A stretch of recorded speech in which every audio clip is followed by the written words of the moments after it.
Oman প্রবাসী এবং চাকরি প্রত্যাশীদের জন্য এটি সত্যিই অনেক বড় একটি সুখবর। ওমানের শ্রমবাজার নিয়ে আপনি যে আপডেটটি শেয়ার করেছেন তা সাম্প্রতিক সময়ের অন্যতম গুরুত্বপূর্ণ একটি খবর।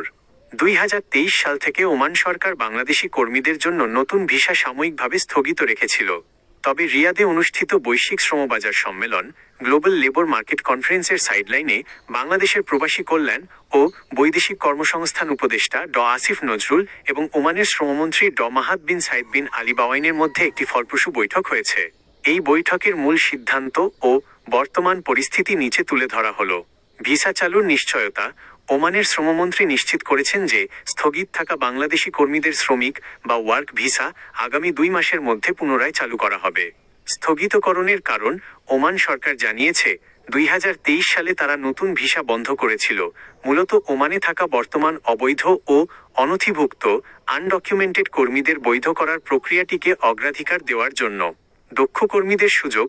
নতুন করে ভিসা চালুর ক্ষেত্রে সাধারণ ও আধা দক্ষ কর্মীদের পাশাপাশি দক্ষ পেশাজীবী যেমন ইঞ্জিনিয়ার, ডাক্তার এবং নার্সদের নিয়োগের ওপর বিশেষ জোর দেওয়া হচ্ছে। জরিমানা ছাড়া বৈধতা। আসিফ নজরুল ওমান সরকারের এই উদ্যোগের প্রশংসা করেছেন, যার মাধ্যমে ওমানে থাকা অনথিভুক্ত বাংলাদেশি কর্মীরা কোনো জরিমানা ছাড়াই নিজেদের বৈধ করে নেওয়ার সুযোগ পাচ্ছেন। বাংলাদেশ সরকার ওমানের শ্রমবাজারে স্বচ্ছতা বাড়াতে প্রযুক্তির ব্যবহার, যাওয়ার আগে দক্ষতার ভেরিফিকেশন এবং ওমানের ভাষা ও সংস্কৃতির ওপর ট্রেনিংয়ের মতো গুরুত্বপূর্ণ পদক্ষেপ গ্রহণ করছে। এই সিদ্ধান্ত কার্যকর হলে ওমানে যাওয়ার অপেক্ষায় থাকা হাজারো বাংলাদেশি কর্মীর জন্য নতুন কর্মসংস্থানের দুয়ার খুলে যাবে। ওমানের শ্রমিক ভিসা পুনরায় চালু হওয়া নিঃসন্দেহে প্রবাসী কর্মী এবং ওমানে যেতে ইচ্ছুক রেমিটেন্স যোদ্ধাদের জন্য একটি দুর্দান্ত ও স্বস্তিদায়ক খবর। দীর্ঘদিন বন্ধ থাকার পর এই সিদ্ধান্ত দুই দেশের শ্রমবাজার ও অর্থনীতিতে ইতিবাচক প্রভাব ফেলবে।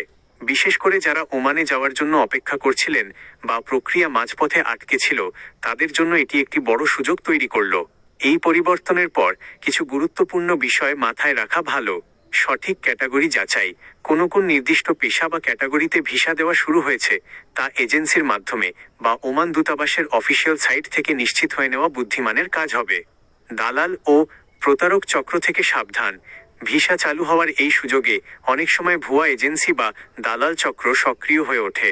তাই যে কোনো আর্থিক লেনদেন বা পাসপোর্ট জমা দেওয়ার আগে এজেন্সির বৈধতা ও লাইসেন্স BMET অনুমোদিত কিনা ভালো করে যাচাই করে নেওয়া জরুরি। Official update. Oman royal police ROP এবং ওমানস্থ বাংলাদেশ দূতাবাসের অফিসিয়াল নির্দেশনাগুলো নিয়মিত নজরে রাখা উচিত, যাতে সঠিক নিয়ম মেনে ফাইল প্রসেস করা যায়।